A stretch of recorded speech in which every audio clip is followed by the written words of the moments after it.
Je suis Alexandre, le chef d'établissement de l'école Saint-Joseph. Je suis aussi l'enseignant des CE1, CE2, CM1. Et le projet La promesse de l'ogre s'inscrit dans le cadre du thème de l'année dernière qui était le « Toi, moi, nous, nos différences nous rassemblent ».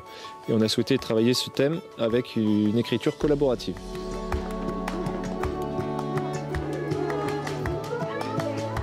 Je suis Magali Rinflet, enseignante en CM1, CM2. Le projet a finalement démarré très vite dans l'année. On a commencé par rencontrer Mathieu et Florent pour se donner une ligne de conduite, savoir qui faisait quoi. Je m'appelle Mathieu, je signe M. Le Rouge, je suis graphiste, illustrateur et auteur de bande dessinée. Laurent Gilles, donc conteur. Moi, je suis comédien depuis un bon moment. Donc conteur depuis 2 ans maintenant. Les enfants ont eu toute cette partie d'écriture. Et donc après, ils devaient nous donner donc, leur conte. Et nous, à la suite de ça, on devait le lire et voir donc comment on pouvait l'amener en spectacle, en conte graphique. Sur cette île, il y avait également une grande forêt. Et au milieu de cette forêt, il y avait un arbre gigantesque, majestueux, centenaire plusieurs fois, qui étendait ses branches vers le ciel. On a séparé le travail sur les 3 cycles. Donc ce sont d'abord les maternelles, cycle 1, qui ont commencé par créer 6 personnages. Ces personnages ont été proposés ensuite au cycle 3, qui ont voté pour n'en garder que 3. Les cycles 3 ensuite ont commencé à écrire le conte, c'est-à-dire la situation initiale, la quête, la recherche de la quête, jusqu'à l'embûche. Et ensuite, le travail est parti au cycle 2. Il y a eu la particularité qu'à ce moment-là, le confinement a démarré. Et donc l'écriture de cette fin de conte pour les cycles 2 s'est fait à distance. Et puis pour que la boucle soit vraiment bouclée, tous les enfants l'ont reçu à la maison, ce conte, lu par les enseignants.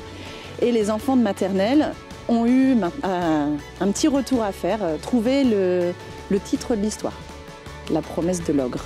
On a trouvé ça que c'était une bonne idée d'inventer notre propre histoire. L'histoire ressemblait à ce qu'on avait fait. Du coup, moi ça m'a plu, après je pense que les autres aussi. Puis c'était drôle quand Mathieu faisait l'improviste avec la mouche. C'est bon? Oui. Vous êtes prêts? Oui. Alors, si vous êtes prêts, c'est parti. Mais c'est le croquali. Il mesure au moins 5 mètres de long.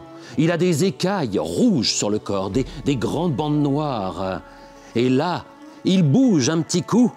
Et cela déséquilibre l'ogre qui tombe par terre sur le bord de la rivière. Et qui tombe dans la bouche grande ouverte de l'ogre, qui n'a d'autre solution que de l'avaler. Et là, ses éternuements s'arrêtent net. Il est guéri. Ah oui, c'est un arbre magique. Et donc, pendant quelque temps, il se repose le long du tronc de l'arbre magique. Et puis, les habitants arrivent, ils les voient, là, bien mal en point. Et ils prennent des nouvelles. L'ogre leur explique ce qui lui est arrivé. Il lui demande pourquoi il ne s'est pas défendu. Et l'ogre leur dit, mais je vous avais fait une promesse. Qu'est-ce qui t'arrive? Stop. Mathieu. Ça va, tout va bien. Non, il n'y a plus de mouche. C'est bon, donne-moi ton épée. Là. Oui. Là, t'es bien, là.